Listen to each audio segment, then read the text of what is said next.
नसल्ली अला रसूलिहिल करीम अम्मा बाद फ़ौज़ बिल्लाहि मिनश्शैतानिर रजीम बिस्मिल्लाहिर्रहमानिर्रहीम। आज की इस नशिस्त में आप तमाम शुरका को मैं खुशामदीद कहता हूँ। पिछली नशिस्त हमारी बड़ी अहम थी और वो हमने एक बड़ी सिटिंग की थी जिसमें हमने ख़वातीन को भी दावत दी थी, चूँकि उसका मौजू था औरत कुरान की रोशनी में, और वो काफ़ी इफेक्टिव मीटिंग थी। कुछ अहबाब उसमें शरीक थे जो आज यहाँ आए हैं। उसकी तफसीलात हमारे होम पेज पे भी मौजूद हैं और यूट्यूब पे भी वो क्लिप्स हैं। तो उसके बाद उसी नशिस्त के इख्तिताम में जो है वो एक बात हुई थी दुआ के बारे में। तो चूँकि ये पहले भी इस मौजू पे बात होती रहती है, तो हमने सोचा कि क्यों ना अगली नशिस्त जो है वो ये रखी जाए कि दुआ क्या है और इसके बारे में सारे सवालात को हम लें। क्योंकि हमारी इन नशिस्तें शुरू करने का मकसद यह है कि कुरान हकीम को हम समझें और समझ के अपने किरदार को कुरान के बताए हुए उस पैगाम के मुताबिक ढालें। क्योंकि सब तो पहले समझना बहुत ज़रूरी है, और सिर्फ समझना भी मकसद नहीं है। अगर हमने समझ लिया और उसके बाद हमारी अगर अमल नहीं है, सबसे बड़ा अलमिया हमारा मुसलमानों का सबका वो यही है, करैक्टर। तो जब तक हमारे करैक्टर में तब्दीली नहीं आती तब तक तो सारी बात बेकार हैं। तो हमें जो अहबाब यहाँ तशरीफ़ ला रहे हैं नशिस्तों में और कुरानी उन हक़ाइक़ को समझ रहे हैं, और हमारा कुरान समझने का मकसद सिर्फ वही नजरी बातें नहीं है, बल्कि समझ के अमली ज़िंदगी के एवरीडे के मसाइल का हल उससे तलाश करना। क्योंकि कुरान प्रिंसिपल्स देता है और उसके मुताबिक अपने ज़माने के तकाज़ों के मुताबिक हम रहनुमाई दे सकते हैं। तो मैं भी कोशिश करूँगा, आप अहबाब भी कोशिश कीजिए कि जहाँ जहाँ हमारे खामियां हों हमारे करैक्टर में, जो मोमिन की हमने एक नशिस्त की थी, मोमिन की जो खूबियां हैं उनको हमेशा हम पेश नज़र रखें कि हमें वो काम करने चाहिए जो एक अच्छे मोमिन की जो रिक्वायरमेंट है, और उनसे रुकें जो नहीं करने चाहिए। तो कुरान हकीम जो है ये बातचीत की या किस्से कहानियों की किताब नहीं है। ये जिस दौर में कुरान हकीम नाज़िल हुआ था तो उसमें देखिए ये कुरान का जो है वो चैलेंज आज भी मौजूद है। क्योंकि उस ज़माने में जब कुरान हकीम नाज़िल हुआ तो लोगों ने, जो उनके अव्वलीन मुखातिबीन थे, उन्होंने कहा कि ये तो शायरी है। कुरान कहता है कि उन्होंने मुखालिफिन ने कहा ये तो शायरी की किताब है।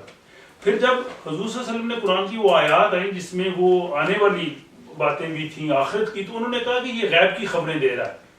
तो किसी ने इसको जादू कहा।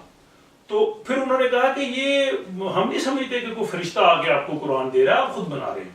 तो फिर इसमें ये 3 आयतें हैं, ये आज भी हमारे लिए गौर व फिक्र है। इससे पहले कि मैं दुआ के मौजू पे जाऊं, मैं मुताला कर रहा था तो मैंने चाहा कि आप लोगों को भी वो शामिल करता जाऊं कि कुरान के खिलाफ और इस्लाम के खिलाफ इतनी किताबें लिखी गई हैं, लेकिन कुरान का ये चैलेंज आज भी मौजूद है, किसी ने कबूल नहीं किया। क्योंकि ये गैर मुस्लिम बड़े ज़बानदान हैं, मुश्तरकीन जो हैं, इन्होंने लुगात लिखी हैं, किताबें लिखी हैं, इंसाइक्लोपीडियाज लिखी हैं, लेकिन कुरान का ये चैलेंज इस दूसरी सूरत की 23rd आयत व इन कुंतुम फी रैबिम मिम्मा नज़्ज़लना अला अब्दिना, कि अगर तुम्हें शक है कि जो हमने अपने बंदे पे नाज़िल किया है, फातू बिसूरतिन मिन मिस्लिही, इस तरह की एक सूरत बना के ले आओ, ठीक है।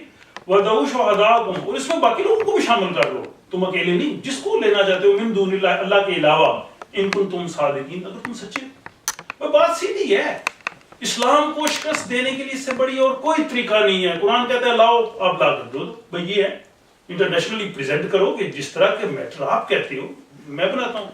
इसके बाद फिर 10/38 में इस चीज को दोबारा उसने कहा कि अम यकूलून नफ्तराहा कुल फातू बिसूरतिन मिन मिस्लिही, भाई आप कहते हो कि ये ऐसे ही है, तो इस तरह की एक सूरत ले आओ बना के, कोई मुश्किल नहीं है, इन कुंतुम सादिकीन, अगर तुम सच्चे हो। फिर तीसरी जगह फिर उसने अपने इस मौक़िफ़ को दोहराया 10/13 कि अम यकूलून नफ्तराहु कुल फातू बिअशरा सूरतिन मिस्ला, यहां उसने कहा कि 10 सूरतें लेके आओ अगर चाहते हो, इन कुंतुम सादिकीन, अगर तुम सच्चे हो।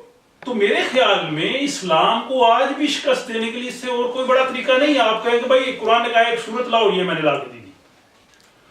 जो सूरत कुरान जिसका मुतालबा कर रहा है उससे मुराद सिर्फ उसकी लफाजी या लिटरेरी उसकी लेवल नहीं है, उसमें वो हकायक जो कुरान ने बताए हैं। ये हमारी एक नशिस्त में आई थी वो चीजें कि आप 7th सेंचुरी में चले जाएं, गूगल में, लाइब्रेरियों में, आप देखिए कि ह्यूमन जो नॉलेज का लेवल क्या था, क्या किसी ने वो हकायक हैं जो कुरान में हैं? تو آج بھی کسی نے قرآن کا یہ چیلنج قبول نہیں کیا، اور میرے خیال میں اسلام کو اگر شکست دینا چاہتا ہے تو وہ چیلنج قبول کرے، اس طرح کی بک لے آئے. اور خود ہم لوگ عربی اتنی زیادہ نہیں جانتے، اگر آپ کبھی مسجد میں یا کسی کا خطبہ دیکھیں سنیں تو جب وہ قرآن بول رہا ہوتا ہے پتہ چل جاتا ہے، جب وہ عربی بولتا ہے مثلا ایون حدیث جب کوٹ کرتا ہے تو مجھے پتہ چل جاتا ہے کہ یہ قرآن تھا یہ حدیث ہے، حالانکہ لفظ وہی نہیں.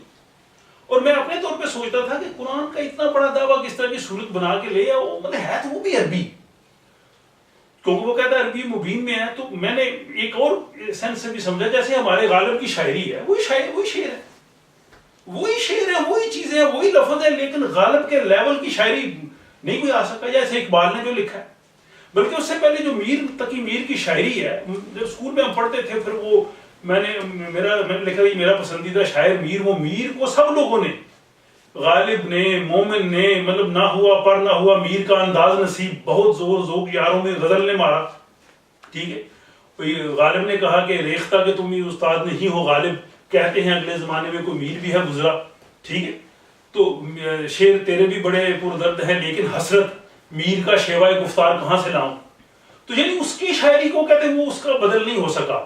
تو قرآن کا یہی ایک حسن ہے، اور ہمیں یہ دلائل سامنے لے کے آنے چاہیے. ہم دلائل کیا لے کے آتے ہیں جی، یہ وہاں پہ ایک بکری ملی ہے اس پہ اللہ لکھا ہوا ہے، یہ آسمان پہ جناب بادل ہیں، بادلوں پہ جناب وہ فلان چیز لکھی ہوئی ہے، یا روٹی پکی ہے روٹی پہ یہ آ گئی. یہ دلیلیں نہیں ہیں، ان کو کوئی نہیں مانتا. دلائل یہ ہیں جو علمی اور لٹریری ہوں جو، تو یہ قرآن کی حقانیت ہے.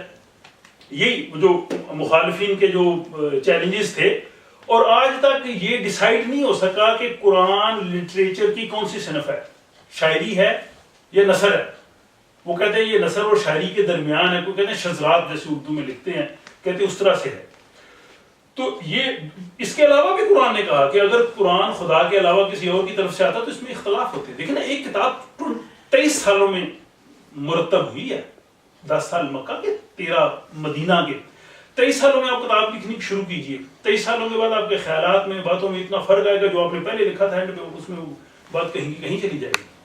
تو یہ بھی اس کی ایک ہے کہ اس میں کسی قسم کا اختلاف نہیں ہے. تو یہ قرآن کی تھی سچائی کی دلیل. اب اس کو سمجھا کیسے جا سکتا ہے، یہ بھی ایک چیلنج ہے نا کہ ہم کیسے سمجھیں. تو قرآن اس کو سمجھنے کا یہ طریقہ یہ بتاتا ہے. یہ آیت ہے 10/39 کہ اس کو سمجھنے کا طریقہ تین صورتیں ہو سکتی ہیں. آپ پہ وہ حقیقت آشکار ہو جائے گی. ایک تو یہ کہ انسان کی علمی سطح اتنی بلند ہو کہ اس کے حقائق کا ادراک کر سکے کہ جو قرآن نے مطلب سچائیاں یونیورس کے بارے میں، انسان کے بارے میں، نفسیات کے، تو انسانی علم کا لیول وہاں پہ پہنچ جائے اور وہ دیکھے کہ کیا واقعی وہ حقائق ہے جیسے میں